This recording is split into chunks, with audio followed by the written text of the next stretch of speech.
अब हम देखेंगे इन्फ्लामेशन। इन्फ्लामेशन क्या होता है? जब हमारी बॉडी में किसी फॉरेन सब्सटेंस का अटैक होता है या फिर कोई इंजरी हो जाती है तो उस एरिया में स्वेलिंग आ जाती है और रेडनेस हो जाता है, जिसे हम इन्फ्लामेशन कहते हैं। अब इन्फ्लामेशन किस किस वजह से हो सकता है, यानी इसकी इथियोलॉजी क्या है, कॉजेस क्या है इसके। सबसे पहले तो इन्फेक्टिव एजेंट्स, यानी इन्फ्लामेशन किस किस वजह से हो सकता है? Bacteria, virus, protozoa, pathogen. Pathogen के अटैक की वजह से हो सकता है इन्फ्लामेशन। फिर टिश्यू नेक्रोसिस, यानी उस एरिया की सेल्स डेड हो सकती हैं। और वो डेड क्यों होंगी? क्योंकि उनको इनफ ड्यू टू इस्चीमिया, यानी उनको इनफ ऑक्सीजन या ब्लड की सप्लाई नहीं मिली है। फिर फिजिकल केमिकल एजेंट्स की वजह से, यानी पॉइजन की वजह से भी हो सकता है, और किसी इंजरी की वजह से भी हो सकता है। फिर तीसरा है कॉज क्या हो सकता है? इम्यूनोलॉजिकल, यानी cell mediated antigen antibody reactions, यानी जो ऑटो इम्यून डिसीजेस होती हैं और जो किसी मेडिसिन से रिएक्शन हो जाए, तो वो सारी चीज़ें किस कैटेगरी में आ जाएगी? इम्यूनोलॉजिकल में।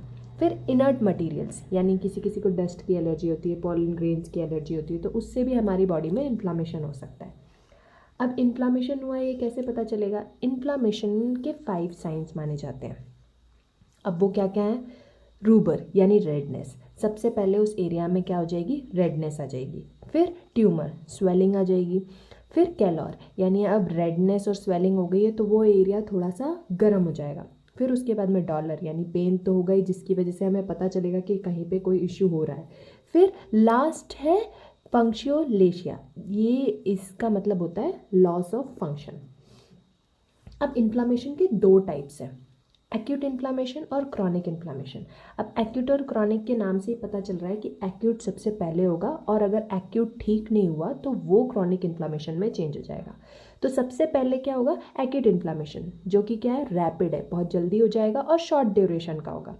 और अगर वो क्रॉनिक हो गया, यानी एक्यूट इन्फ्लामेशन ही अगर ठीक नहीं हुआ, तो ये वो इन्फ्लामेशन क्रॉनिक बन जाएगा और ये लंबे समय तक रहेगा।